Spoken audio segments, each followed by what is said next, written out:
Hello everyone at welcome back ulit sa aking YouTube channel. So sa araw na to ay babalikan ko yung aking project sa Valenzuela.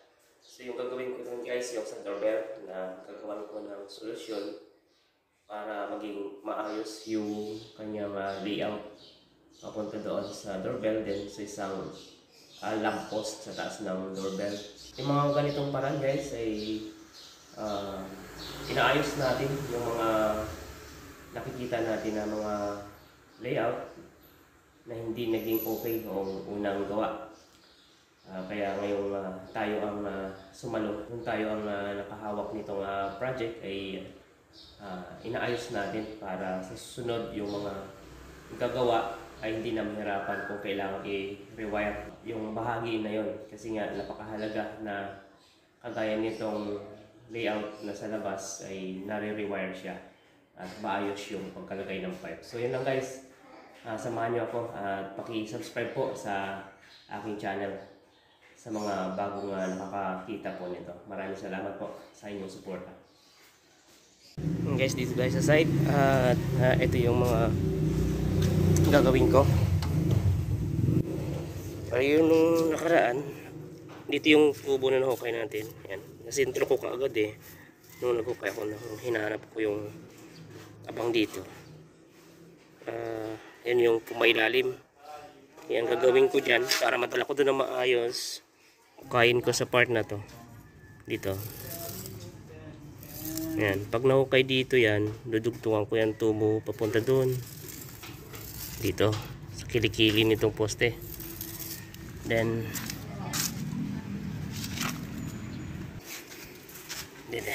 dito pala medyo ipaganyan natin, pa-curve natin para maganda yung pasok dito. Then dito butas dito, then pasok dito. Dito yan, lagyan natin ang box dito. Okay, so yan guys ang ginawa natin yan. Tapos ating chiniping, binend natin doon, tapos dito binend natin din. Yan, banayad lang ang pag-bend natin guys para pag hinatakan natin ng wire, madaling hatakan lang at may re-rewire siya. So kung nakita natin na ganoon hindi maayos yung unang pagkagawa, so tayo na nakakita ng mali, dapat itama natin para maging maayos at pulido yung gawa.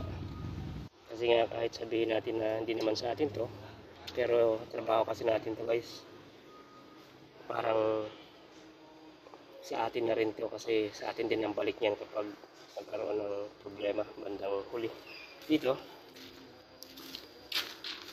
dahil gilid na gilid siya, so chichipingan ko pa to dito para may usog ko dito, mainit ko yung tubod na yan para lagyan ko ng junction box. Dati kasi walang junction box to, so sa gitna wala na yan, papatayin na natin yan kasi doon lang yan din pumunta. Yan katabi nitong isa. Yan. So yung nakita nyo na ano yan, yung black, so pintura nilagay natin kasi wala tayong solvent yan. Ito walang solvent, pintura pwede. Okay, ganyan lang diskarte natin guys. Yan, okay na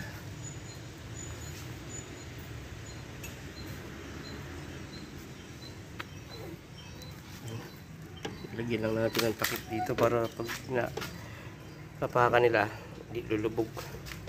Then dito ayan splicing na lang yan dyan, then tatakpan. So yung takip nya lagyan natin ng sealant yan, para hindi pumasok yung tubig. Ayan siya guys. Ayan, yun lang ang ating naibahagi sa maghapon guys. Maraming salamat.